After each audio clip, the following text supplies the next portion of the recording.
of our socials, then you're missing out.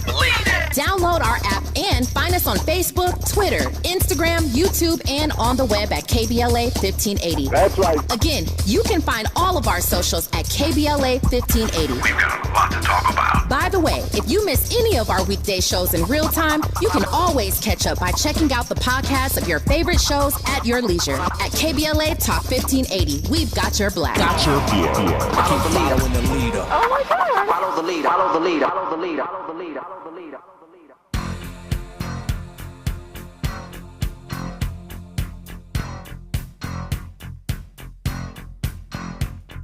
I call you, I need you, my heart's on fire.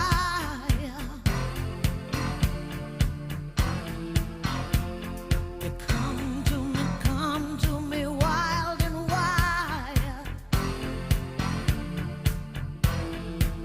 You come to me, give me everything I need. Give me a lifetime of promises and a world of dreams. Speak the language of love like you know what it means. And it can't be wrong. Take my heart and make it strong. You're simply the best. Better than all the rest.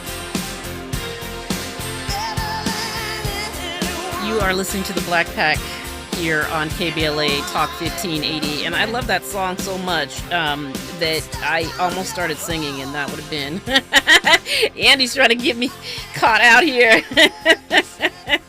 singing songs. But I think I love that song as an introduction to our next guest, Dr. L. Tony Lewis, president and founder of Liberation Health Strategies. Because Dr. Tony, you are simply the best, and I think that's also something that we need to be telling ourselves.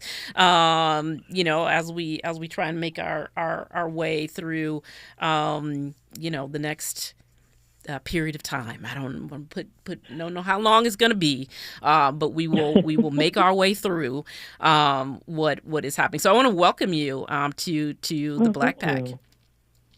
Oh, thank you so much for that gracious introduction. And let me tell you, I would have been singing with you because I'm like, is that simply the best just playing right now? I'm like, what? Okay, yeah. Happy Black History Month. Right, exactly. Well, we are celebrating all month and all year, and for every day, maybe for the next 4 years. In fact, all that is our Blackness. I want to take. I want to do a couple of things with you. So one is to just sort of take a step back and just sort of get your take on what's happening, obviously, in our government, right? That's sort of not just the policy shifts that we're seeing, not just the craziness that's coming out of the White House, but there are real impacts happening on people right now. And so we can talk about the spending freeze, not freeze, whatever they're calling it, where Head Starts weren't able to pay their workers, and it wasn't clear that people could get into Medicaid portals. All that has real implications for people. But we also know that the attacks on diversity, equity, and inclusion are having real life ramifications for people. And so, yes, we've seen people lose their contracts. Yes, we've seen workers be laid off, but we also saw this week the emergence of this website or something, right, called DEI Watch, and it essentially took the names. They sort of compiled this list of names of people who've worked on DEI programs within the federal government. So these are federal workers. Many of them Black women. And they, told stories, right, about that were untrue about their work, and many of these Black women feel under assault, trapped in their homes. I know one woman said she felt like she couldn't leave her apartment in D.C. Others had unpaid for pizzas delivered to their homes, essentially a message saying, we know where you live. Right.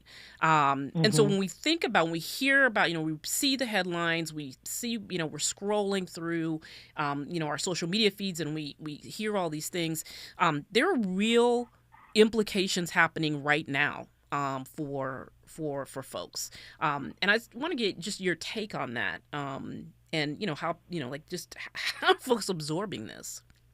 Right. And it's interesting because as you were running the list, and even as I'm keeping up with the list, it's like at a certain point, even your hands get tired, right? Of like the what it is. Right. And, if we're, talking blackity blackness and what would my mama say or what would my grandmama say, they would just name it all warfare, spiritual warfare. Right. I've heard the words emotional terrorism. Yeah. And I heard in the first segment where you were talking about the shock and awe, and it kind of, everything you mentioned kind of fits neatly into that bucket, whether you are being, targeted directly, for example, your picture was on that, that particular website, or you look like that person, right? Or people who know people. And that's the point, right? To kind of have us kind of terrorized. And I think we all, I've listened to your show. I've been listening to you for a long time. Look, takes one to know one for Simply the Best there, and all the work that you've done for the movement. I really appreciate it. There's just kind of this reaction where we all know what folks are trying to say when they say DEI or DEIA or anything else. Just say it with your chest. Right. Say you don't like civil rights. Right. Say, you want to go back to a space where we are only choosing mediocre white men to do all of the things, right? And then, try to implement it. And so I think, that piece, where you can put it into that big understanding of this is all kind of a culture, kind of a culture thing, spiritual shift, however you want to call it, whatever sits best in your chest. That's the point. A lot of times, as I'm talking to folks who approach me and they're like, I can't sleep anymore because I have all of these things. Even when I try to shut down my brain, I'm either thinking about what I need to be doing, what can be done, or, I'm scrolling looking for what's happening. Or I listen to people talking about, panic attacks, or any number of things. I'm like, yeah, well, actually, truthfully, the human body knows and is letting us know that things ain't normal. Right. That's right. This ain't normal time. That's right. And then I think the so therefore part of that is when your body lets you know, then how do you answer back? Right. Like how do you either rest or fight or, as you said, find your political home so you can gather and either think about it, grieve about it, or organize and strategize about it. It's because it's a lot. And to be clear, Adrianne, we were tired coming into 2025 before all this happened. Right. I want to right. I want to continue two threads of the conversation when we come forward. So one is both about like some health implications, and I want to talk about policy wise what we're seeing happening both domestically and abroad. And then I want to talk about what you just started to go to, which is what do we do? How do we take care of ourselves? So when we come forward, more with Dr. L. Tony Lewis about getting through this moment. You're listening to KBLA Talk 1580. You're part of the Black Pack with Adrianne Shropshire on KBLA Talk 1580.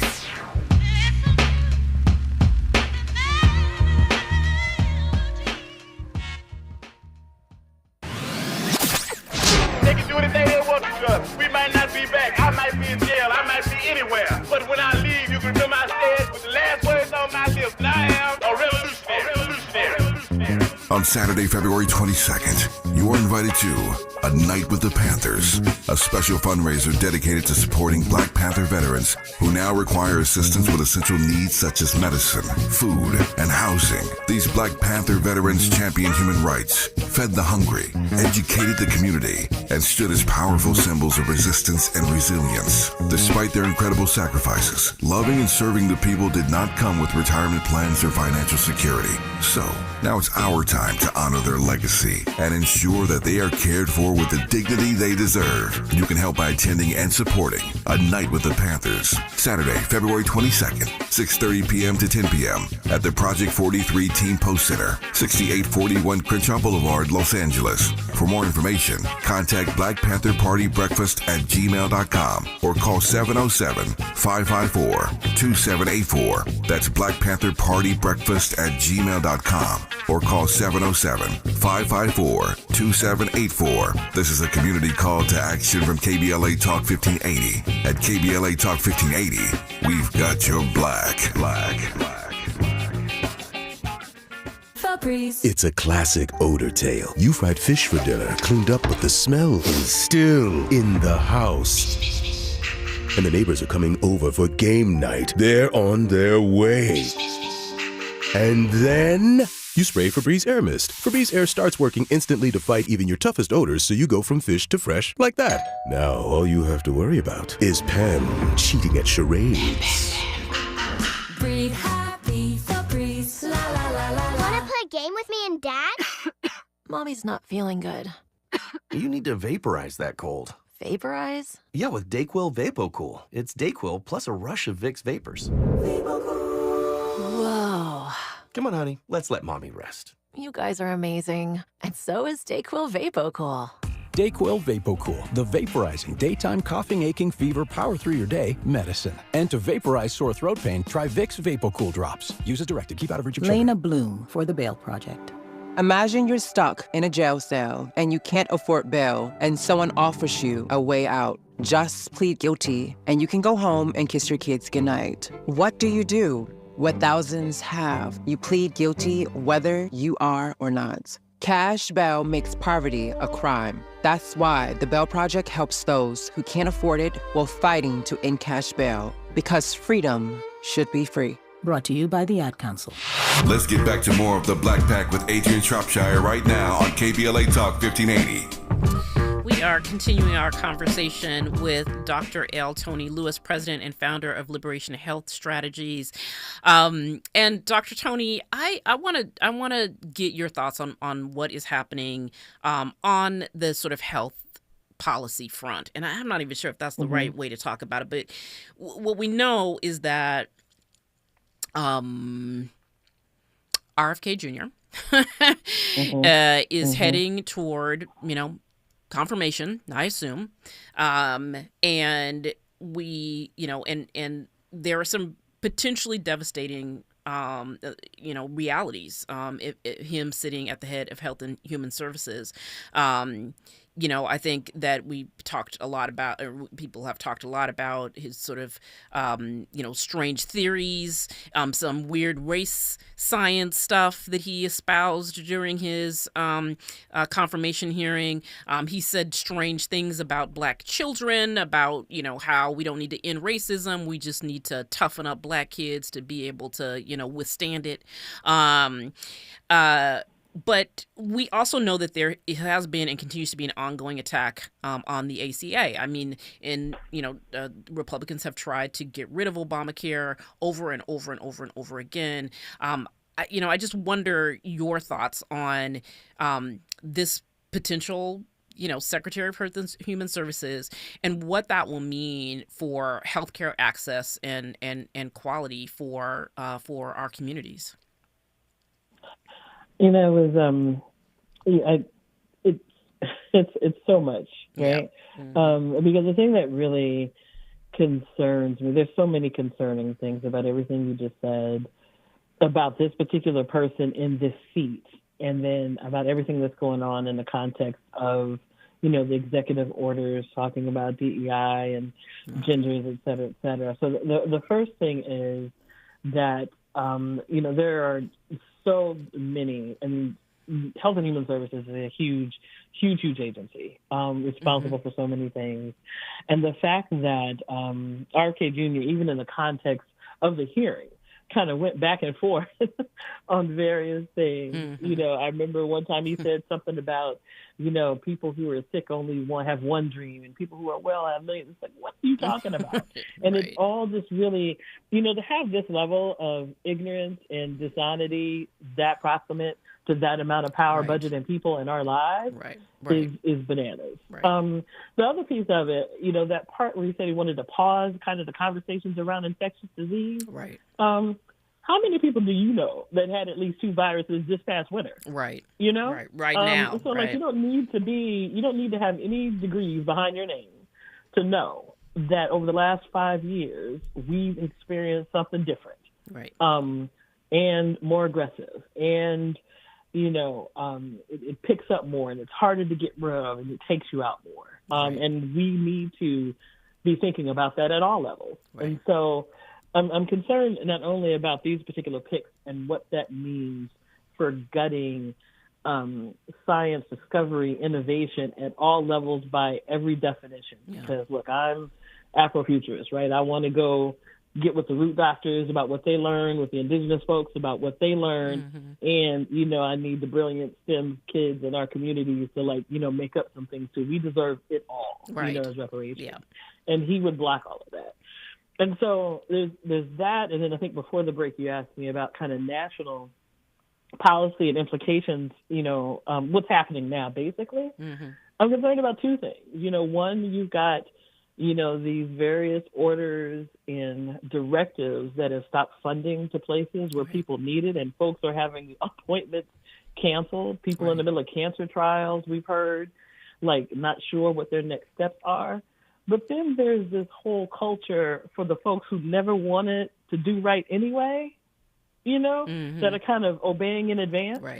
And so Vanderbilt University scrubbed from their website everything about DEI and health and equity. And I'm like, so, but wait, that's not, you know what I mean? There's nothing that told you to do that, but you're choosing to do it anyway. So those 2, you know, those things, those kind of the things where there's these directives and this kind of active, and then there's this group of folks who've been waiting to turn, you know, back and are working for it. Well, I worry about the thing that you just said too, which is people scrubbing data. You know, when we think about, or it is the intersection, I guess, between research and you know, health outcomes or you know, unequal health outcomes, and you know, diversity, equity, inclusion, right? And you know, and when people start saying, okay, we're gonna take out anything that suggests you know, that we are looking at diverse outcomes of, you know, any number of health indicators. We obviously spent a lot of time over the last few years talking about Black maternal health. You know, I worry that they just decide and will. I'm not worried. I think they will do it, right? They'll just say, we're not going to talk about that anymore. Right, we're not going to track these things by race. We don't want to know if there's discriminatory practices happening, and that's you know, again, sort of tragic in terms of being able to close the gap, right, in terms of health equity. And you know, as usual with most things when it comes to Black folks, you know, what do they say? When some people get the cold, we get the flu. You know how we use that all the time in kind of our political strategies. You know, we've had to fight so long to make sure we have the right data, you know, that serves us. You'll see articles in 2020 by some of the leading health equity champions, Elisa Maybank, Kamara Jones. That was like, where's our data? You know, so we could make sure we were getting to our people, because people were scrubbing it because they didn't want to look bad in terms of COVID and COVID risks and things like that. So we're already starting a little bit behind in terms of health equity and justice. But yes, that piece where just recently there was data that revealed that for maternal mortality numbers in 22 and 23, it went down for every category except for guess who, Adrian? Yes. Right? Yep. And it's like, so of course that's going to be scrubbed. Right. And, you know, you and I who are organized and all other folks knows how that happened. But like that data helps us get to strategies to kind of move past. So yeah, that is extremely concerning that we're having to kind of have folks, download everything and put it in places and then figure out what's the next safe place. Because they'll tell a different story. Yeah. Mm-hmm. I mean, I certainly have mentioned kind of ridiculous things that have happened, over the last not even 3 weeks of this administration. The agencies aren't going to acknowledge Black History Month anymore. They're not going to acknowledge Juneteenth anymore. And, all that, except for then Trump came out and was like, I hereby decree Black History Month, whatever the thing was that he did. And those are obviously important because it's about erasure, right? And it's about an attempt to sort of erase us, take away gains. And we talk about all the attacks on civil rights and all of those things. But there are real, policy implications for people in the same way we talked about Black women, who were working on DEI within the federal government now being doxxed, right? There are real immediate implications for folks and long-term implications, right? When we start talking about moving away from an attempt to get at health equity, and I think the Black maternal mortality numbers, tell a story, but it also prevents, if that's gone, it prevents, not only, health professionals from thinking through, how do we do better and how do we close the gap here, but it also prevents our elected officials from being able to put forward policy, right, and bills, right, that would address, some of these disparities. And because I think about, someone like there's too many to name of our congresswomen, Black congresswomen who have put forward bills and how they will be hamstrung, right, without data to put forward to address these issues. The omnibus package, and I remember Representative Robin Kelly and numbers were kind of working on that. So yeah, it is. It's very challenging, and to kind of not to jump to the wellness part, because I understand I definitely want to talk about the international piece of this. But at the heart of a lot of mental health, kind of challenges of this moment, say from separate from diagnoses, is this idea of being erased and erasure. And so this is literally. You heard our trans brothers and sisters and family talking about how that first day. Was kind of a very particular, like I've been erased or people are trying to erase me. And a number of things where our data and our stories, our research, our people, our pioneers, are being erased. It affects you. And it's one of the reasons why having a good political home, civic engagement home, revolutionary home, whatever you want to call it. Right. You got to have your people right now, and you may need to switch it up a bit because folks are tired. But you got to have some other folks, otherwise it'll just drive you a little bit. It'll affect your mental health indeed. I'm gonna ask you to do something that's impossible, which is to, in a minute and a half, talk to me about what is happening at USAID, and the implications of that on global health. Yeah, it's wild because I understand. I think while we've been kind of preparing for this, there's been a little bit of a mini stay. I'm saying you can't exactly destroy all of USAID, so I haven't looked at all of the, the implications of the latest kind of things to come through, or latest rulings.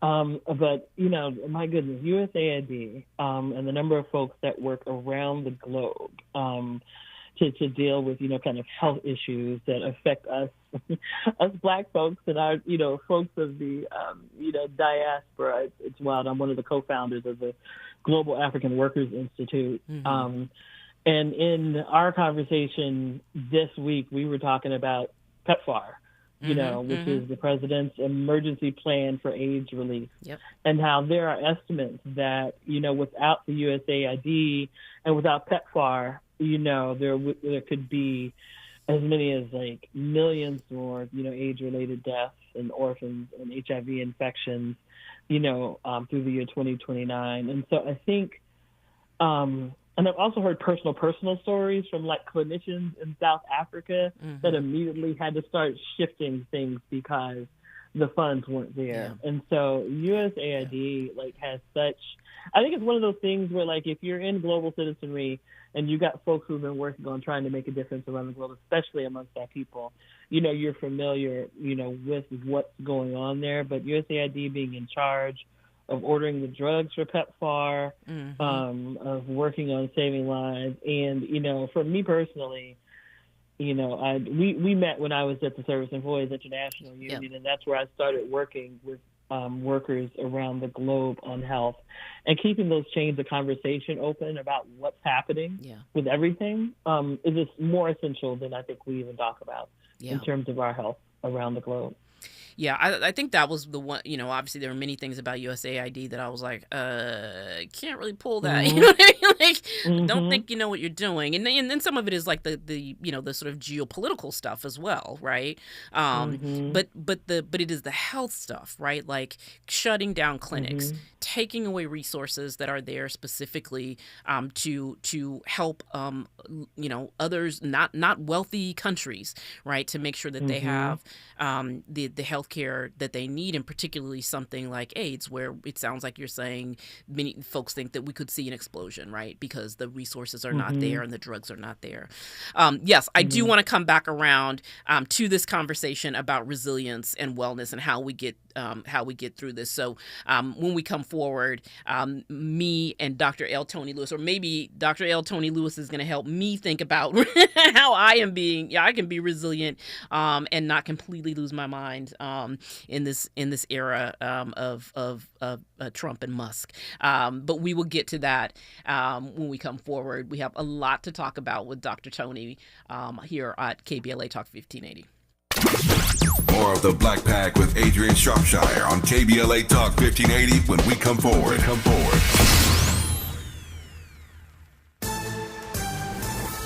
I'm Amber Payton with 4 Things You Should Know with BIN News. The Department of Justice has agreed to not release a list of FBI agents investigating January 6 cases until the court rules on an injunction. If reversed, they must give 2 days' notice. The agreement follows a lawsuit by FBI employees seeking to block its release.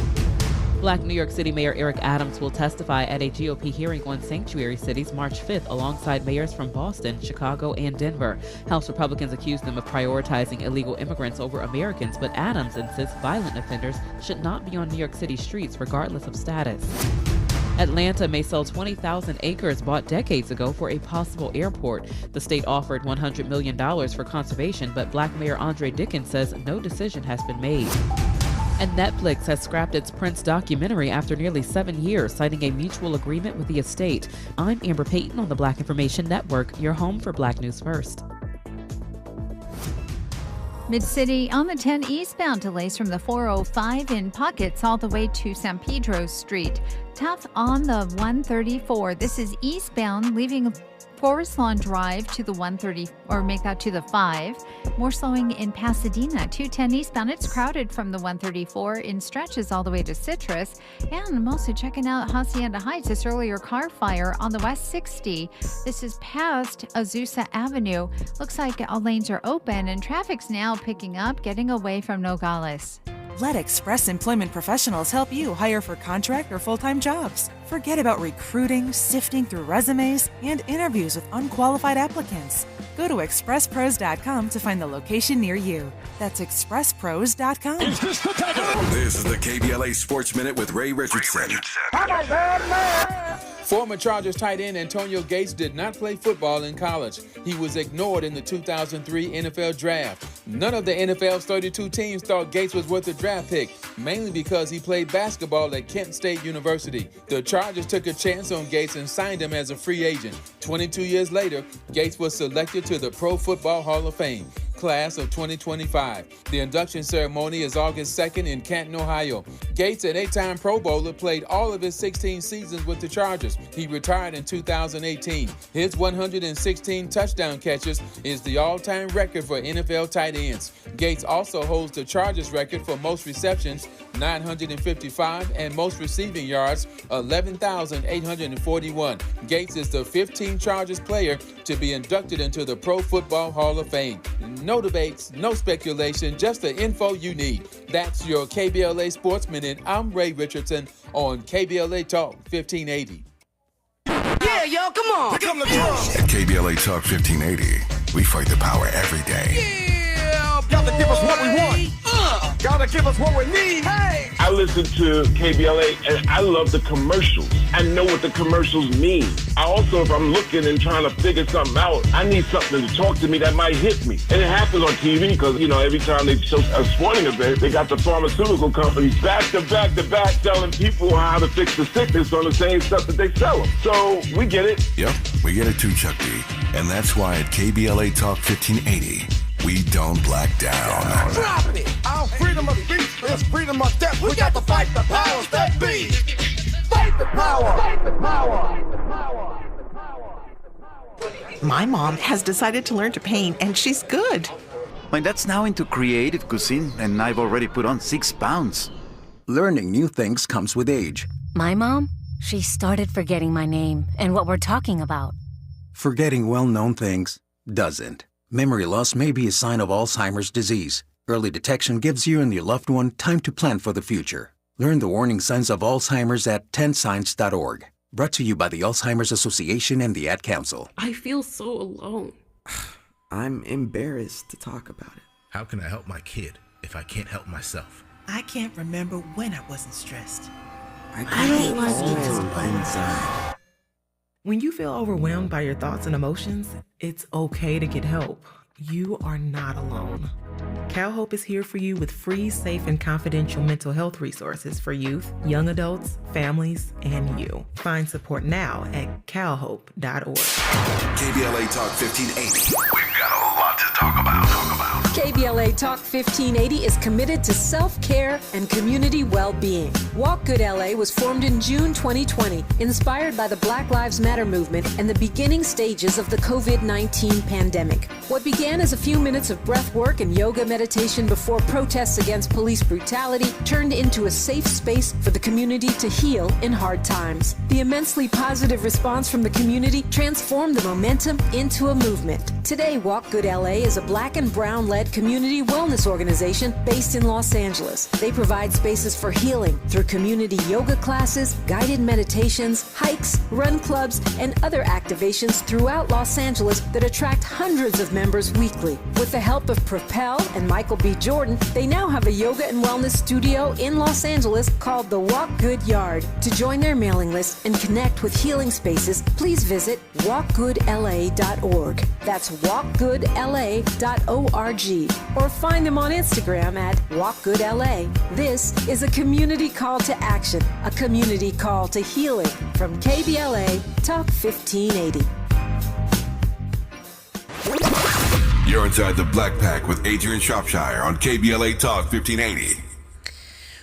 We are continuing our conversation with Dr. L. Tony Lewis, president and founder of Liberation Health Strategies. I want to do a little breaking news, though, Dr. Tony, before we get back into it, and it's good news, which is a thing that we need. So we have been talking for some time about this North Carolina State Supreme Court race, right? And Justice Allison Riggs, who held the seat, ran for re-election. Her Republican opponent has done literally absolutely everything to try and throw out the results of the election, and has been aided and abetted, right, by not only Republicans, right, in the legislature, but also Republicans on the state Supreme Court to try and undo the election. So it is finally determined that Justice Allison Riggs won her seat in the North Carolina Supreme Court race. A Superior Court judge reaffirmed her victory. And so hopefully it is over and her Republican opponent will concede, as he should have done, immediately thereafter, or at least, after the first, second, or third recount. He should have conceded. So hopefully he does that. So a little bit of good news in terms of being able to hold the line in North Carolina. So I know we jumped right into health policy and sort of sad news about USAID and the implications for global health, and particularly for our folks in the diaspora. But I wanted to just take a step back and talk about Liberation Health Strategies, your work, and how you think about your practice and approach to wellness for folks in our community, and particularly in moments like we are experiencing right now. Yeah. So Liberation Health Strategies, first of all, I wanted it to have a name that would give me something to live into. Me, my family, my ancestors, my community, everywhere I grew up has always been about kind of thinking about our liberation. And every step, every generation is for, how the group ahead of us, our descendants, live joyfully, freely, all of these different things. They're able to just be their full selves. And I grew up as a little girl, third generation Union, in rural Southern Illinois, watching my mom, union leader, teacher, scout leader, the community mom, kind of do so many things for so many folks. And everybody's got these people around. And as I, kind of realized, I watched how that affected her body. I watched how that affected so many of the people who take care of the people who take care of the people. Right. And it, became kind of my calling to be in this healing wellness doctor space. So I am a family doctor and a geriatrician. I see you coming and going. I grew up with a bunch of healthy, spunky 80, 90, and 100-year-olds, that are driving around doing the thing. Yeah. And because of all of those things, I got it from my mom as a true word, right? Right. Right? Because of all of those things, when I, I can't move through any space of my life without thinking about community, without thinking about taking care of folks, without thinking about people's mamas and fathers and uncles and aunties and, family who's working on things. But during the time when I first was at Service Employees International Union, working on a lot of, kind of legislative policy and advocacy around the Affordable Care Act, around, making sure safety net hospitals didn't close, around responding to Haiti and a number of other things. No matter what I did, because I was a physician and I am a, blackity black, got locks, curvy girl who looks, you are. Looks like a healer. I have the look of like what a quote unquote healer would be in a cartoon. No matter what we were doing, folks would approach me about what they were going through mentally, physically, and spiritually. Yes. Including me, by the way. Let me just say that. Because there's a number of times when I was like, hey, Tony. And look, those of us who do organizing know a lot of times, like the fight at the meeting, it's always about the meeting, Right.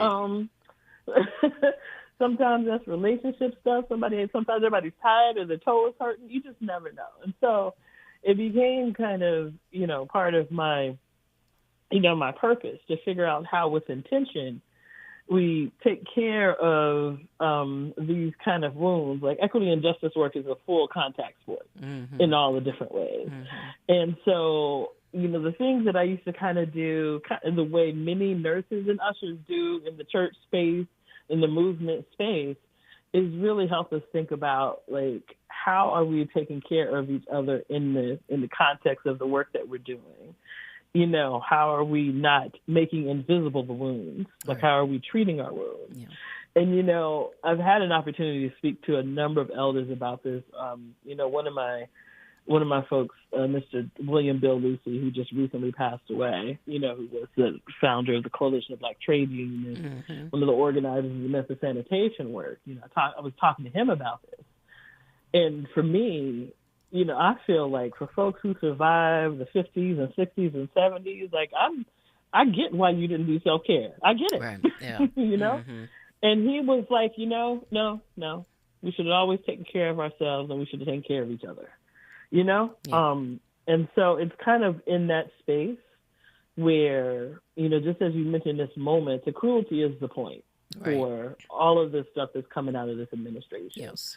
And what I like to do is take what I've learned from my mom, from my auntie, from the healers in my neighborhood, from the wellness folks, you know, in the community in Brooklyn and DC where I happen to be now, like in the belly of the beast, visiting and doing some work, is kind of make sure that we address that with intention, you know, and provide space for so that we can be whole and healing, and maybe even have a little 30 seconds of liberation in the context of our day as we move towards, you know, 365, 24/7 liberation for our folks. Right, and so I hope that part of what for you, and I think what you are offering for all of us is to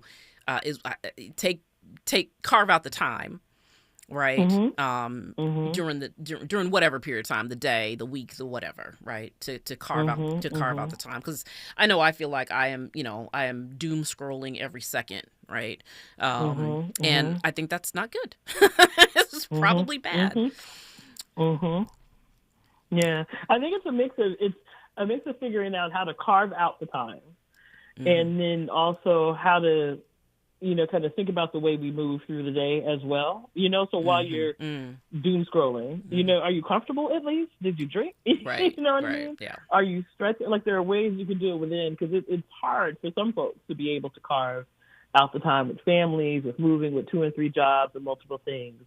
But even on your bathroom break, if you just take an extra 5 seconds washing your hands and be prayerful about the intention of the water, there may be, you know, there are different ways that we can take the time, you know, find the time both within the work and outside of the work. Because honestly, like, I love the terms that people use that are like, you know, we're kind of political athletes, spiritual warriors, because then people think about it differently, right? Like, if you want to bring, you know, all of the brilliance that you have, Adrianne, so many things that you have learned in so many different spaces. I know for me, like, I can fully bring a good strategy if I'm my best self, you know? If I'm acting more than reacting, you know what I mean? If I'm kind of some mix of strategizing or responding, and like acting that way and thinking of our lives that way, that like it serves all of us in this movement to take a pause and figure out what it is our bodies need and our spirits need, you know, for our next steps. And so, one of our listeners said in the chat that venting helps and action. She said venting helps, action works, and I think that's the, like, get it out, right, and then bring your best self. The thing that you just said, and then bring your best self to the actual work. I want to, when we come forward, I want to talk a little bit about resilience, because we use that word all the time, and it's helpful to like have some definition around what does it mean, right? What is required of us when we talk about resilience, particularly when we know that that this is a long haul sort of struggle. And so what does that look like, and what does it mean? I'm so glad that you joined us and that you're going to be with us for a little bit longer in this conversation. This is the Black Pack. You're listening to KBLA Talk 1580. Stay with us. You're part of the Black Pack with Adrianne Shropshire on KBLA Talk 1580.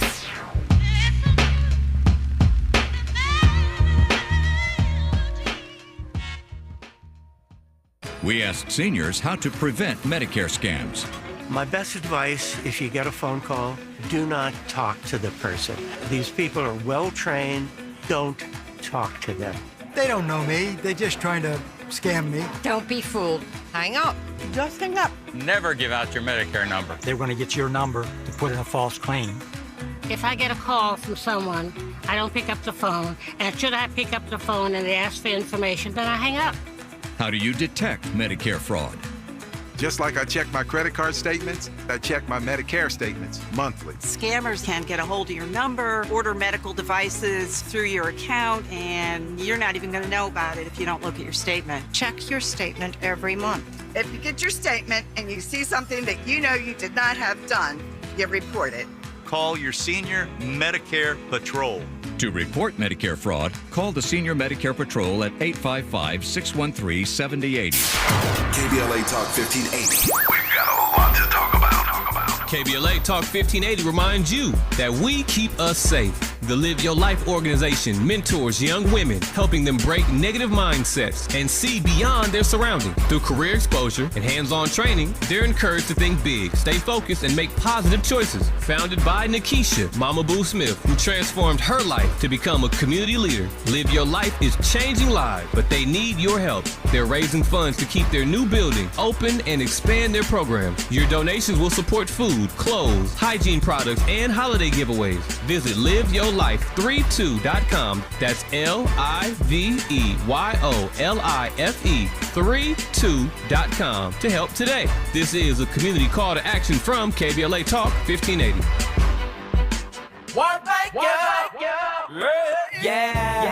The California Crusader newspaper would like to thank all of our subscribers for their support throughout the years, proudly serving the South Los Angeles and South Bay areas for more than 40 years. The California Crusader is a multicultural, Black-owned, adjudicated newspaper that focuses on providing newsworthy information to the people in our community. We're constantly looking for ways to assist businesses in our community to connect with our subscribers. We provide low-cost, effective ways to promote your business with our reasonable and affordable advertising rates. You can participate by suggesting, sharing, and submitting your stories on the California Crusader newspaper Community Share Facebook group page, or visit our website at cal-cruise-news.com. That's calcruisenews.com. Then click on the Submit Now button located on the top right corner of the homepage, or text CCN to 42828. Again, text CCN to 42828. The California Crusader newspaper, working together to build a better community for our future. Subscribe today. Let's get back to more of the Black Pack with Adrianne Shropshire right now on KBLA Talk 1580. You are listening, to the Black Pack with Dr. L. Tony Lewis, president and founder of Liberation Health Strategies. So, Dr. Tony, let me ask you, I wanted to ask you about the idea of resilience and sort of how you define that. There's folks chiming into the live chat on YouTube with their definitions, but I wanted to ask you, how do you define resilience? Because I know that so much of your work actually focuses on that, right? Is about how are we resilient? How do we center care, right, in order to be able to continue moving on? Yeah, I love this question and I love this conversation, right? Because I can start with what it's not, right?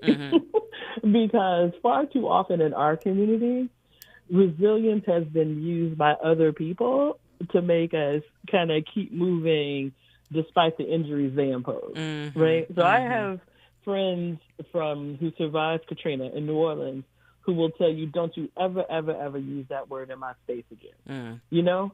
Because for them, it was, despite when resources didn't come, they're like, you're so resilient. Look at you for keeping on working. It's like, no, that's not. So let's just start with what it's not. Yeah. It's not pouring honey on top of crap. See, I say crap. It's not, what doesn't kill you makes you, but it tried to kill you though. Right, you know what I'm saying? It's not that. Right.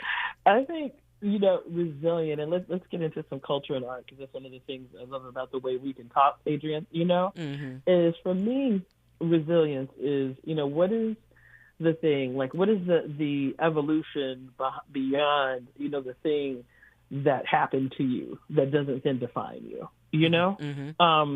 and so, for example, a lot of times you see in like superhero movies or origin stories or Afrofuturist things, it's more that the event, the traumatic event. And, first of all, I didn't say shout out to all of the folks within the sound of our voice who are still recovering from and will be recovering from for a long time from the fires in LA, from the tragedies in the air, and all of the things, that are happening to us.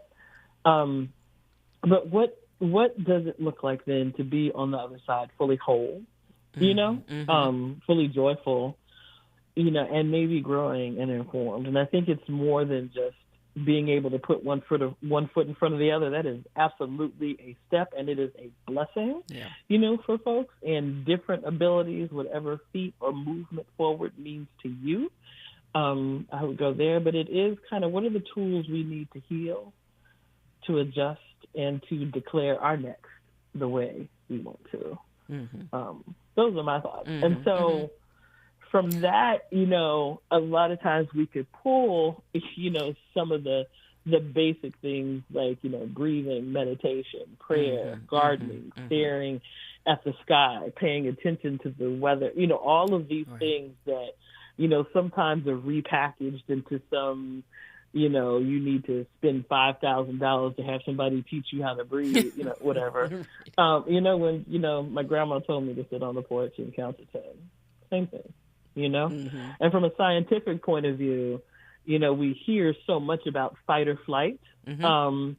But just like you're not meant to drive your car at that high gear the whole time, your body's not meant to do that in the high high. And there is a whole other system, the parasympathetic system, that's to heal and to relax and to learn and to move. So, yeah. Well, I appreciate that because the idea that it's sort of moving on and taking the time to just that thing that you just said about like there is your body actually knows a process, right, or has a process, right, to sort of heal, and then you have to follow that, because I have to say that it is exhausting being resilient.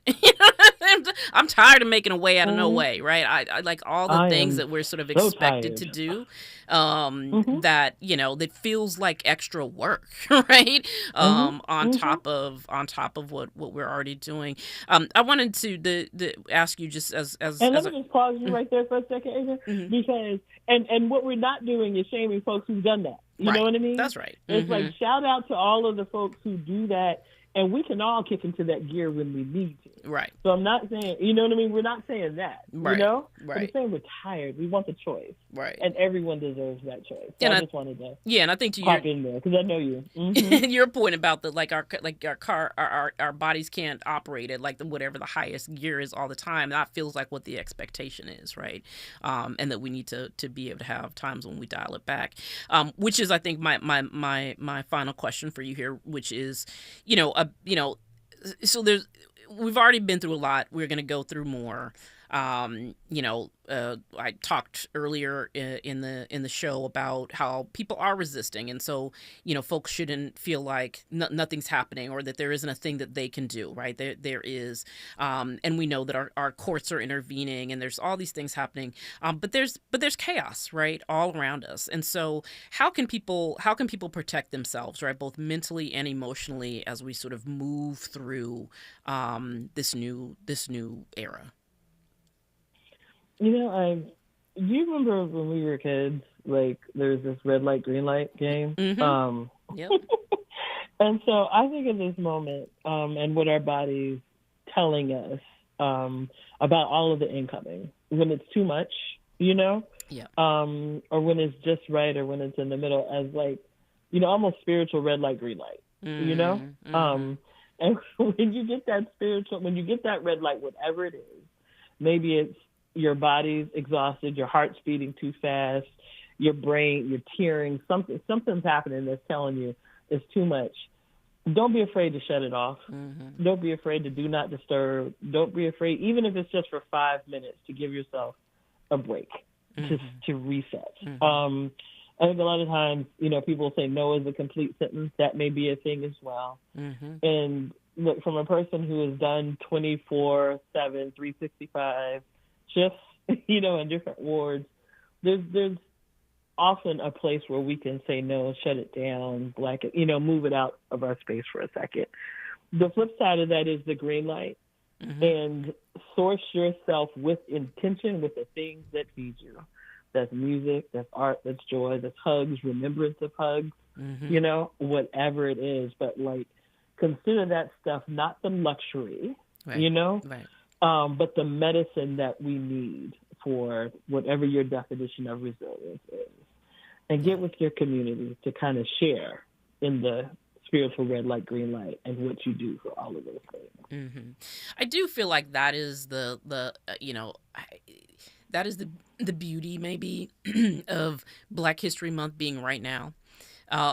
Because there is so much that we can find. We can hit the red light and lean into the green light, right? And whether that's, something we're reading, or it is, I was talking about how today I went to an exhibit for, a famed and beloved photographer here in Los Angeles. Leroy Hamilton had an exhibit open, and I only had a few minutes to look, but it was just so great, right, to see all of those photographs. There's always Black History Month, events and activities and things like that, right? That we can sort of lean into, that creates that that sort of sacred space in some ways, but also just the ability to say, I'm gonna find joy today. Like, I don't know what's going, all that over there. I'm gonna do this instead of that, and make that choice to do it. Yep. Absolutely. Absolutely. Find your medicine, and then, ask for help if you need it. If you feel like it's just too much, I think, this is the time where I'll say, look up if you need AA or, domestic violence hotlines or any number of things, or you just have some you just need to brain dump to. I think that's a critical thing as well, But for me, I'm also with you on the culture and art stuff, because sometimes I need to replace the kind of doom scrolling with something else, with the good music, with some art, with a program on TV, Yeah. So, yeah. I think I appreciate all that you've said and you brought, because I know that for many of the listeners, I know that for myself as well, like, it's easy just to, to just get caught up in the it's not just like unhinged behavior, but it's very dangerous behavior for our community. And so there's, I wanted to have this conversation with you in particular, because we can't unwind, right? We can't step back. We can't turn. I asked me the last time I watched actual news. You know what I mean? Like I have turned it off, and it's obviously it's part of my job to know what's happening, right? So I have to do some of it, but I'm trying not to be consumed. And so I appreciate you coming on. I got a text from a listener a moment ago saying that she appreciated this conversation about being mindful and thinking about wellness. So thank you so much, Dr. Tony, for joining us. And this will not be the last time. I will demand that you come on the Black Pack and help us figure out how we are getting through this moment. I appreciate you for joining us, Dr. L. Tony Lewis, President and founder of Liberation Health Strategies. And I want to ask everyone to have a good weekend, to lean into those things that make you happy, to put up that red light, lean into the green light, find something to do this weekend for Black History Month, and have a great weekend. We'll be back next Friday, 4 to 6 p.m. right here on KBLA Talk 1580. KBLA 1580 Santa Monica. I'm Amber Payton with 4 Things You Should Know with BIN News. Google is ending its diversity hiring goals, citing federal requirements after recent court rulings and executive orders. Kanye West is urging President Trump to free Sean Diddy Combs, who remains jailed on sex trafficking charges. He posted on X asking President Trump to, quote, please free my brother Puff, end quote. Former Vice President Kamala Harris spent part of her Thursday touring the Palisades Fire Burn Zone in Southern California.